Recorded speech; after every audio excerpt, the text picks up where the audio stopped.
नमस्कार, आप देख रहे 4 PM न्यूज नेटवर्क और मैं हूं आपके साथ आकांक्षा यादव। बिहार में पहले चरण की बम्पर वोटिंग के बाद और दूसरे चरण की वोटिंग से पहले ही नीतीश कुमार ने पलटी मारने का मन बना लिया है।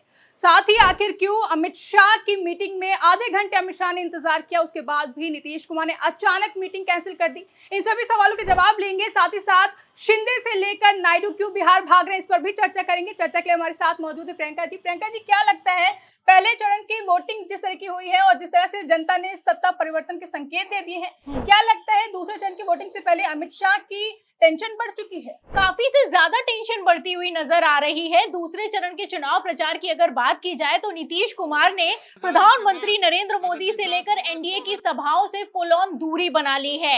आलम तो ये हो चुका है कि आखिरी रैली थी प्रधानमंत्री नरेंद्र मोदी की, उसमें तक नीतीश कुमार शामिल नहीं हुए हैं। फिलहाल वरिष्ठ पत्रकारों से लेकर राजनीतिक विश्लेषकों ने दावा कर दिया है कि नीतीश कुमार ने पलटी मारने की भूमिका तैयार कर ली है। पहले चरण की वोटिंग के बाद से जैसे ही संकेत हुआ है कि सत्ता परिवर्तन होने वाला है, नीतीश कुमार अलर्ट मोड में आ गए हैं। फिलहाल कितना अलर्ट मोड में आ गए हैं, इसका अंदाज आप इस बात से लगा सकती हैं कि अमित शाह नीतीश कुमार के साथ मीटिंग करने के लिए आधे घंटे तक इंतजार करते रहे, लेकिन फिर भी नीतीश कुमार ने मीटिंग को कैंसिल कर दिया। और ये कोई हवाई बात नहीं आकांक्षा, खबर भी मौजूद है। खबर आप देख सकती हैं, बकायदा भास्कर की तरफ से बिग हेडिंग लगाई गई है और इस खबर में लिखा भी हुआ है कि अमित शाह जनसभा के बाद आधे घंटे रुके, अरवल में वरिष्ठ नेताओं से की चुनावी चर्चा, लोग लगाते रहे कयास। तो लोग कयास लगाते रहे कि अमित शाह आखिर क्यों जा नहीं रहे हैं। फिलहाल सूत्रों की माने तो नीतीश कुमार का इंतजार कर रहे थे अमित शाह। आखिरी चुनाव प्रचार की रैली करने के बाद अमित शाह बिहार की रैली के जनसभागार में रुके हुए थे, लेकिन फिर भी नीतीश कुमार नहीं आए।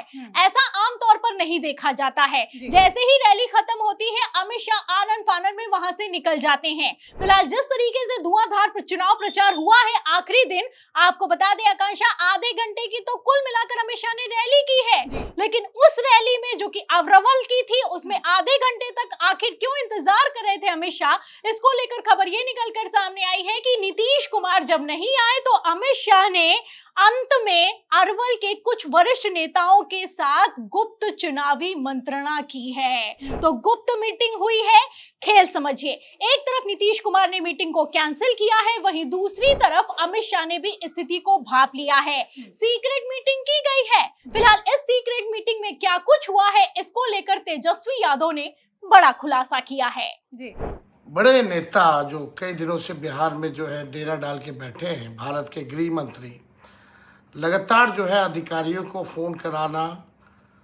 मिलना, निर्देश देना, ये सब वो काम कर रहे हैं। तो आप देख सकती हैं, तेजस्वी यादव की तरफ से बकायदा वीडियो जारी किया गया है और तेजस्वी यादव ने साफ कह दिया है कि अमित शाह जिस तरीके से बिहार में डेरा डाले बैठे हुए हैं, अमित शाह ने पूरे चुनाव आयोग के सिस्टम को हैक कर लिया है। चुनाव आयोग के अधिकारियों को डायरेक्ट फोन किया जा रहा है और फोन करके आदेशित किया जा रहा है कि कहां पर गड़बड़ी करनी है और कहां पर खेला होने वाला है। वैसे भी अगर पहले चरण के चुनाव के मतदान की बात की जाए आकांक्षा, तो कई जगह पर ईवीएम खराब हो गई, बूथ कैप्चरिंग की खबर निकल कर सामने आई। वोटिंग के दिन डिप्टी सीएम विजय सिन्हा को सड़कों पर दौड़ाया गया। फिलहाल दूसरे चरण की अगर बात की जाए तो पहले से ही प्रशासन अलर्ट मोड में दिखाई दे रहा है। इसको लेकर एक तरफ जहां तेजस्वी यादव ने बड़ा खुलासा किया है, वहीं दूसरी तरफ नीतीश कुमार तो अलग ही तेवर दिखा रहे हैं। नीतीश कुमार पहले तो प्रधानमंत्री नरेंद्र मोदी की रैली में शामिल नहीं हुए, अब तक के सबसे बड़े रोड शो में नहीं पहुंचे और अब तो अमित शाह तक से मिलने के लिए तैयार नहीं है। फिलहाल इन सब के बीच नायडू से लेकर जितने भी एनडीए के घटक दल हैं वो अलर्ट हो गए हैं, क्योंकि बिहार से पहले अब दिल्ली की कुर्सी डगमगाती हुई नजर आ रही है। खबर निकलकर सामने आ रही है कि एकनाथ शिंदे से लेकर चंद्रबाबू नायडू तक ने बिहार में एनडीए की एकजुटता को दिखाया है। फिलहाल इसी एकजुटता को लेकर आप समझ सकती हैं कि आखिर क्यों आखिरी दिन चुनाव प्रचार के नारा लोकेश, जो कि चंद्रबाबू नायडू के बेटे हैं, वो भागे भागे बिहार पहुंचे हैं। सूत्रों के हवाले से दावा किया जा रहा है कि चाचा नीतीश कुमार से नारा लोकेश ने मुलाकात की है और मुलाकात के बाद मनाया है। मतलब आप खेल समझ सकती हैं कि शाह और मोदी से दूरी बना रहे हैं नीतीश कुमार, लेकिन नायडू के बेटे से मीटिंग हुई है और इस मीटिंग को लेकर खुलासा ये किया गया है कि नीतीश कुमार किसी भी कीमत पर झुकने या फिर कि पीछे हटने के लिए तैयार नहीं है। जैसा कि आप जानती हैं कि कई बार जेडीयू की तरफ से डिमांड की गई कि मुख्यमंत्री चेहरा नीतीश कुमार को घोषित कर दिया जाए, लेकिन फिर भी मोदी शाह अड़ गए। एक बार भी डायरेक्ट अभी तक मोदी या फिर कि शाह की तरफ से ये नहीं कहा गया कि नीतीश कुमार बिहार के चुनावों का चेहरा होने वाले हैं। फिलहाल एक तरफ जहां नीतीश कुमार ने इस स्थिति को भांप लिया है कि कैसे उनको ठिकाने लगाने की साजिश की जा रही है, वहीं दूसरी तरफ अमित शाह ने भी पूरे सिस्टम को एक तरीके से अपने कंट्रोल में ले लिया है। फिलहाल जैसे हालात हैं, ऐसे हालातों में इतना तो साफ हो चुका है कि दूसरे चरण की वोटिंग के ठीक पहले नीतीश वर्सेस अमित शाह अपने चरम पर चल रहा है। जी बिल्कुल प्रियंका जी, जैसा कि हमने देखा भी तमाम जो वीडियोस और फोटोज सामने आए, कितना निष्पक्ष है चुनाव वो हम सभी देख रहे हैं। लेकिन दूसरे चरण की वोटिंग से पहले जैसा कि हमने देखा कि चुनाव अभियान थम गया है। आपको क्या लगता है 121 सीटों का रुझान किस ओर दिखाई दे रहा है? 121 सीटों के रुझान की अगर बात की जाए तो दूसरे चरण के मतदान के लिए चुनाव प्रचार करने में एनडीए के घटक दलों की जैसे हालत खराब हो गई है,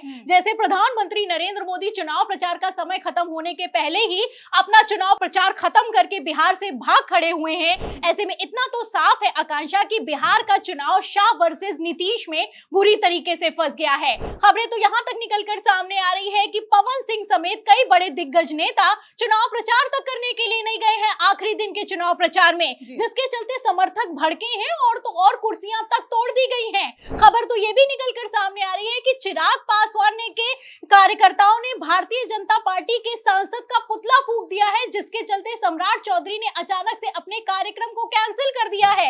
ये आखिरी दिन के चुनाव प्रचार का हाल बता रही हूं मैं आपको, तो बाकी के दिनों में एनडीए का क्या हाल रहा है वो पहले ही हम अपने दर्शकों को अपडेट कर चुके हैं। फिलहाल जिस तरीके से नीतीश कुमार ने अचानक से अमित शाह की मीटिंग को कैंसिल किया है और अमित शाह ने आधे घंटे तक नीतीश कुमार का इंतजार किया है, ऐसे में इतना तो साफ हो चुका है कि कुछ तो बड़ा होने वाला है। बिल्कुल प्रियंका जी, बहुत बहुत धन्यवाद आपका। तो जैसा कि आपने सुना कि पूरी राजनीति इस वक्त हिली हुई है बिहार की, और अब पता चलेगा 14 नवंबर को कि आखिर बिहार के चुनाव में असली चाणक्य कौन है, अमित शाह है या फिर नीतीश कुमार है। लेकिन जिस तरीके से नीतीश कुमार ने अमित शाह को गच्चा दिया है, उसके बाद सवाल उठता है कि आखिर बिहार में जिस तरीके से नीतीश वर्सेस अमित शाह चल रहा है, इसमें कौन जीतेगा? आपको क्या लगता है? कमेंट करके अपनी राय हमें जरूर बताएं। साथ ही साथ ऐसी तमाम बड़ी खबरों के लिए आप देखते रहे 4 PM। वीडियो पसंद आई हो तो लाइक और शेयर करना ना भूलें, और अगर चैनल पर नए हैं तो चैनल को सब्सक्राइब जरूर कर लें।